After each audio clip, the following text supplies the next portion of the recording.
Welcome back to the channel, Adventures Through Climate Change with your host, Trevor Snyder. That is me, and I want to thank you for tuning in. And if this is your first time tuning in, remember there's a subscribe button and a like button if you happen to want to do those things by the end of the film, if I earned it. But here on this channel, and today and every day, we talk about climate change. We're not demonizing anything. Obviously, I disagree with some things. I'm going to, say it on the videos, but we watch videos. We take an armchair approach, meaning I don't leave my chair. We watch other people's videos, fantastically made, some of them not so fantastically made. And we try to figure out if they're right or wrong, based on what you and I think. And I'd appreciate if you lay down your comments and let me know what you think. That's how this works, because we are creating a community where we can actually talk about things. We can actually talk about things and figure out what's best, right? I just think we're demonizing a lot of the industries we need, like the fossil fuel industry. I just think it's comprised in so many things. Not to say that it's sustainable for the rest of our lives. I think we obviously have to move on. I think there's we have to be humble and realize that we are going to have to adjust. But I digress from that. Let's take a look at what we're talking about today. It is Forbes breaking news. We are still failing badly. Al Gore delivers fiery remarks on climate change dangers. Let's subscribe. Let's like.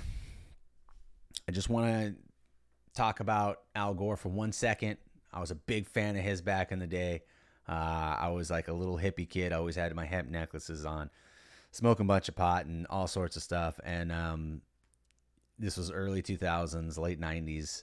And I was voting for him. I was liberal. And I thought, you know what? This guy has got it together. He knows what's up. Okay. I just didn't realize that he was going to make $300 million off of climate change. And we're still going to be talking about the same crap.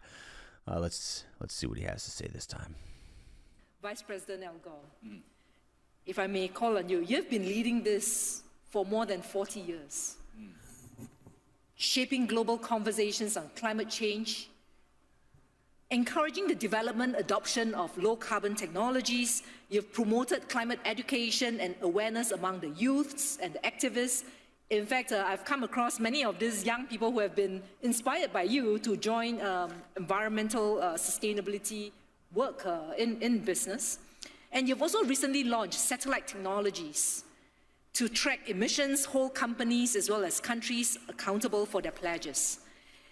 Johan and Joita, they've tried to make the science simple for us. It was not easy. We gave them only 10 minutes.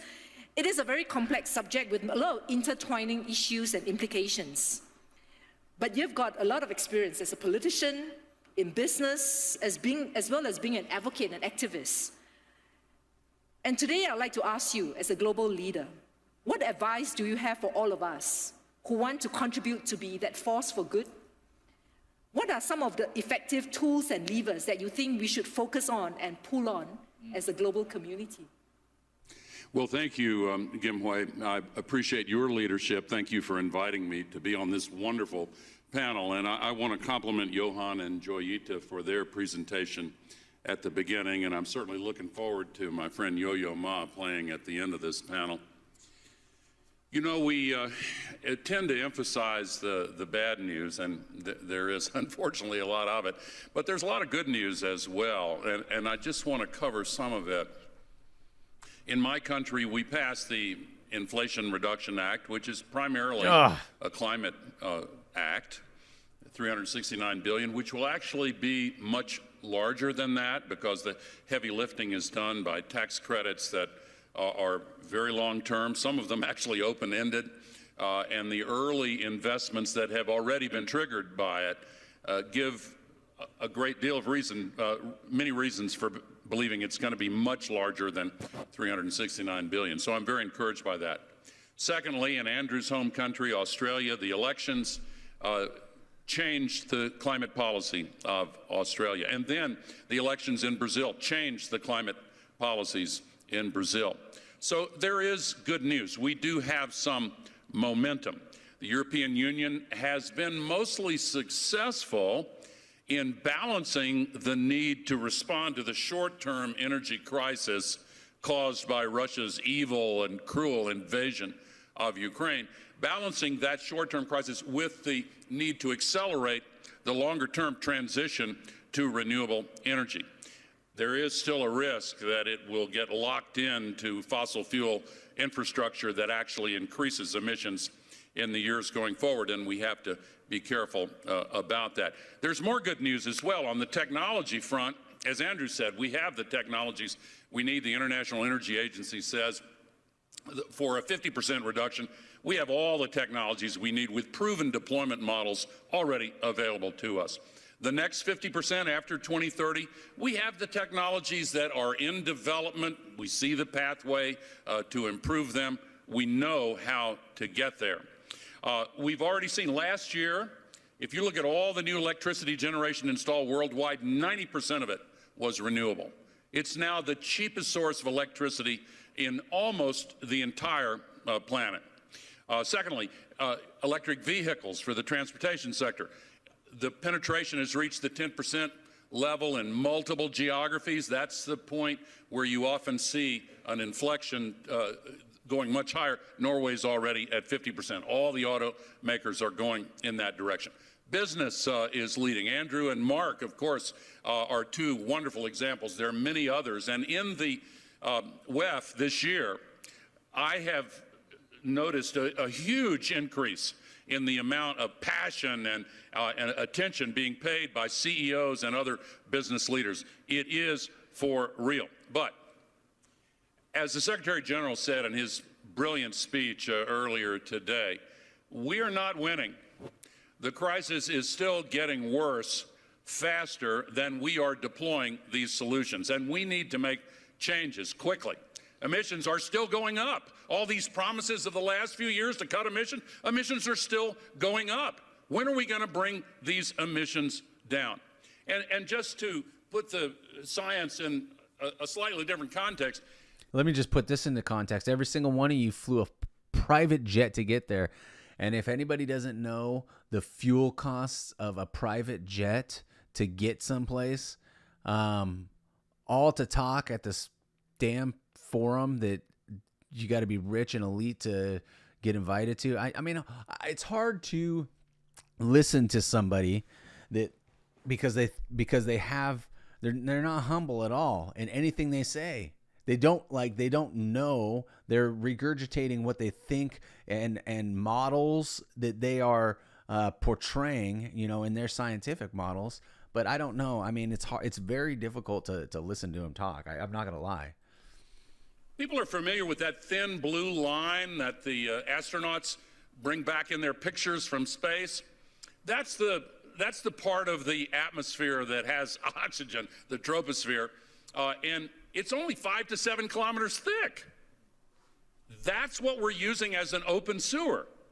If you could drive a car straight up in the air at interstate highway speeds, you'd get to the top of that blue line in 5 minutes.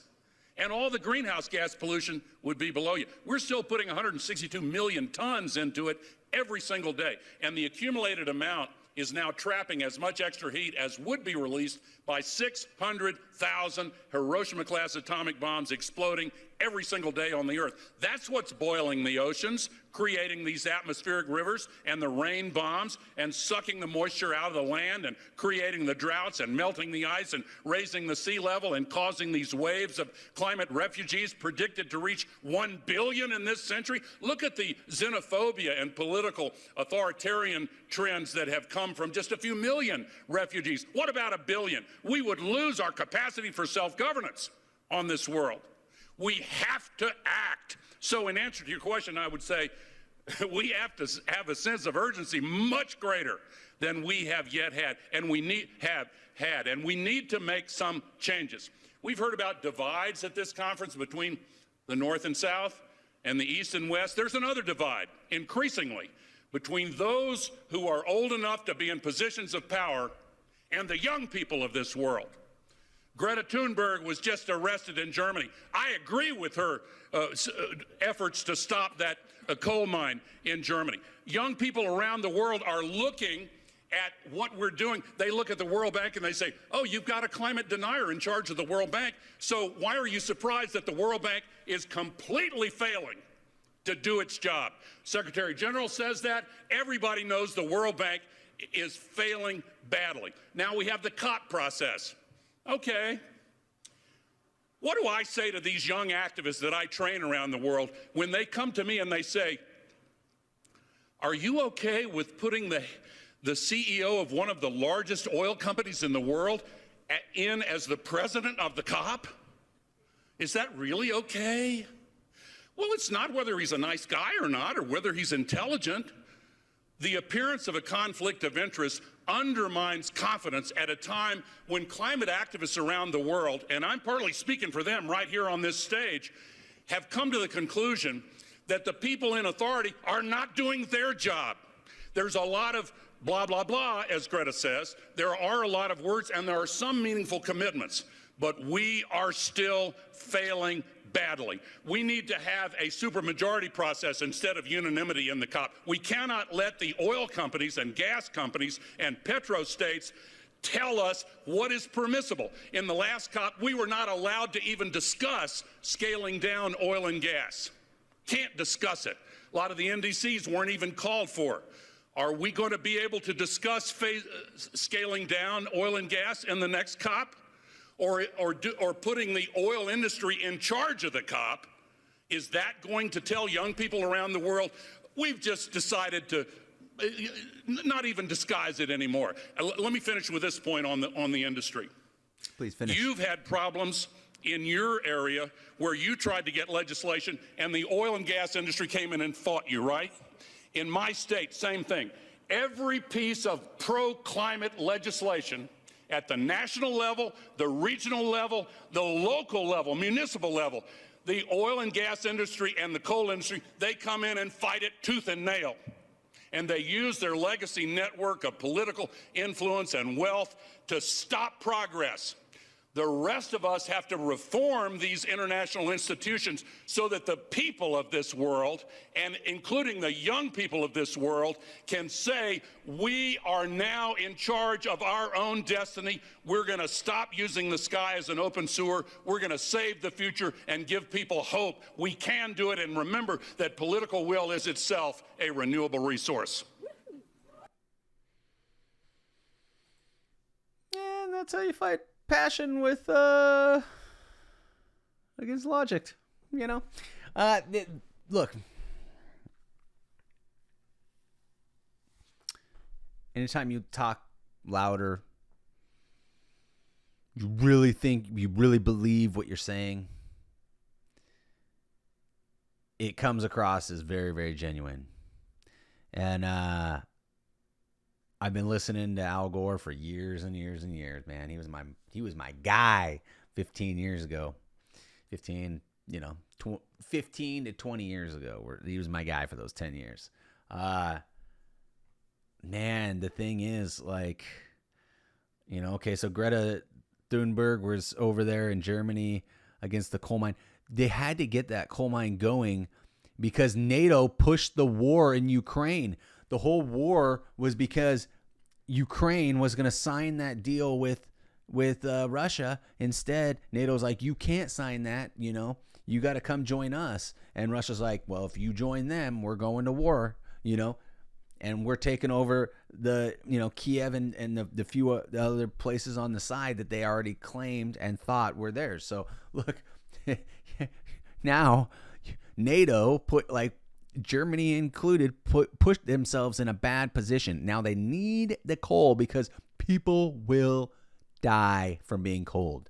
Okay. And so you got a spoiled brat over there, that's like worried about 70 years from now when there's literally somebody just probably freezing over there, not able to cook food, it's like, I totally agree that we need to look long term. I think we should always be looking out in the future to some degree. The problem is we rely on models for that, okay? Because we can't read the future, we can't predict the future. We can see what happened in the past and hopefully, put the model out that far, right? In the future, but that's about as far as we got. And these people that need the coal, I'm not going to demonize them.